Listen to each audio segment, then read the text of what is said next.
कल्पना कीजिए आप जिस घर में रह रहे हैं, जिस बाथरूम का इस्तेमाल आप रोज़ नहाने धोने के लिए करते हैं, ठीक उसी बाथरूम की टाइल्स के महज 2 फीट नीचे एक इंसानी लाश दफन हो।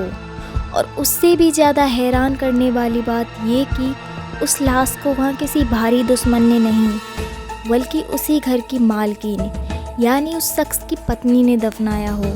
यह कोई फिल्मी कहानी नहीं, यह खौफनाक हकीकत है उत्तर प्रदेश के आगरा शहर की, जहां एक पत्नी ने अपने पति की हत्या की, लाश को बाथरूम में गाड़ा, ऊपर से नई टाइल्स लगवाईं और पूरे 45 दिनों तक पुलिस, परिवार और समाज की आंखों में धूल झोंकती रही। लेकिन कैसे खुलासा हुआ बाथरूम मर्डर मिस्ट्री का राज?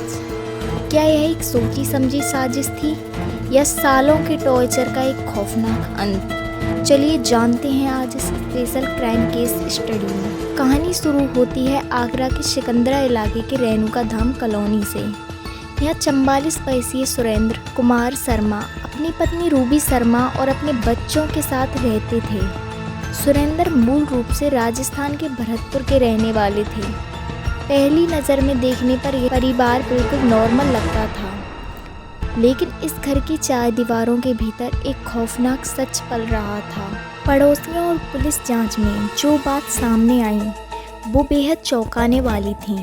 सुरेंद्र को शराब पीने की बुरी लत थी। वह अक्सर शराब के नशे में धुत होकर घर आता और पत्नी रूबी और बच्चों को बेरहमी से मारपीट करता। घर में रोज़ रोज़ गाली गलौज और प्रताड़ना के दौर चलता रहता था। रूबी अंदर ही अंदर घुट रही थी।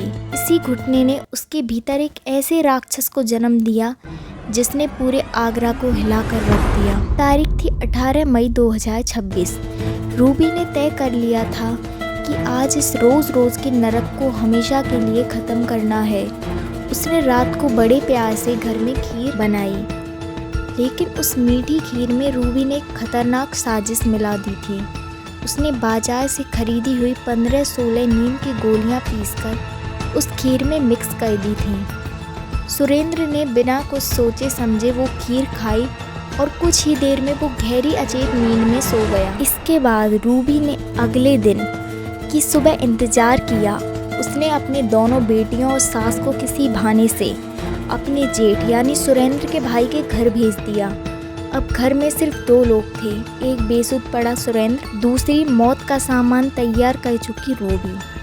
रूबी ने सुरेंद्र का गला घोंटकर मौत के घाट उतार दिया। हत्या तो हो चुकी थी, लेकिन अब सबसे बड़ी चुनौती थी लाश को ठिकाने लगाना। अगर रूबी लाश को बाहर ले जाती तो पकड़े जाने का खतरा था। तभी उसकी नज़र अपने घर के बाथरूम पर पड़ी, जिसका फर्श उस वक्त मिट्टी का यानी कच्चा था। रूबी ने भारी भरकम लाश को घसीटकर बाथरूम तक पहुंचाया और उसने गहरा गड्ढा खोदा और अपने ही पति की लाश को उस गड्ढे में डाल दिया। लाश को ऊपर तक मिट्टी से ढकने के बाद रूबी ने जो किया वो किसी शातिर अपराधी के दिमाग का उपज था। करीब 2 फीट गहरा गड्ढा खोदकर सुरेंद्र की लाश को उसमें दफना दिया। लेकिन कहानी यही ख़त्म नहीं होती। अगली सुबह रूबी ने अपने जेठ को फ़ोन करके कहा, माँ और बच्चियों को अपने पास ही रखना, अभी घर के अंदर मत आना। उसने तुरंत मज़दूरों को बुलाया, बाथरूम में डालने के लिए मिट्टी मंगवाई।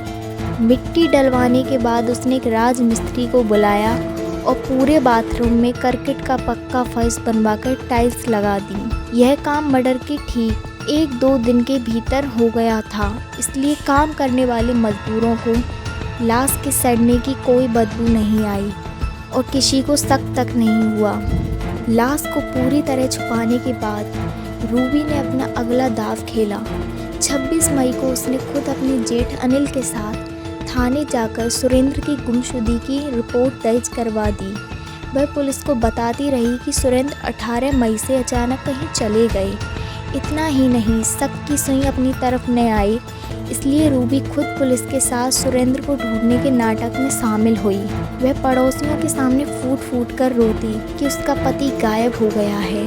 लेकिन कहते हैं ना कि कानून के हाथ इतने लंबे हैं, गुनाह कितना भी शातिर क्यों ना हो, एक न एक दिन सामने आ ही जाता है। करीब 45 दिनों बाद पुलिस की एक टीम सुरेंद्र के किसी पुराने मामले के रूटीन वेरिफिकेशन के लिए उनके घर पहुंची। जैसे ही पुलिस घर के अंदर आई, रूबी पूरी तरह घबरा गई और हड़बड़ाहट में अपने जेठ को बुलाने लगी। रूबी का यह बदला हुआ बर्ताव देखकर पुलिस को शक हो गया। उधर सुरेंद्र के भाई को भी रूबी की बातों में कई विरोधाभास नजर आ रहे थे। पुलिस ने जब रूबी को हिरासत में लेकर सख्ती से पूछताछ की तो वह टूट गई। उसने अपने गुनाह कबूल कर लिया।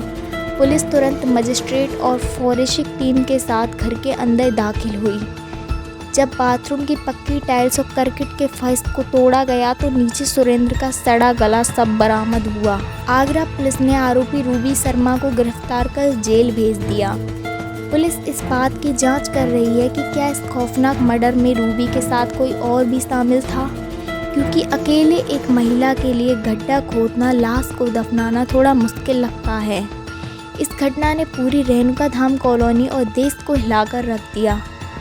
फिल्मों और टीवी क्राइम शोज को देखकर लोग किस कदर अपराध की प्लानिंग कर रहे हैं, यह इसका जीता जागता उदाहरण है। दोस्तों, इस पूरे मामले पर आपकी क्या राय है? क्या आपको भी लगता है कि ऐसे मामलों में टीवी शोज़ और फिल्मों का गलत असर पड़ रहा है? इसे कमेंट सेक्शन में ज़रूर बताएं। अगर आपको यह वीडियो जानकारीपूर्ण लगी तो वीडियो को लाइक करें, अपने दोस्तों के साथ शेयर करें और ट्रू क्राइम कहानियों के लिए हमारे चैनल को सब्सक्राइब करें।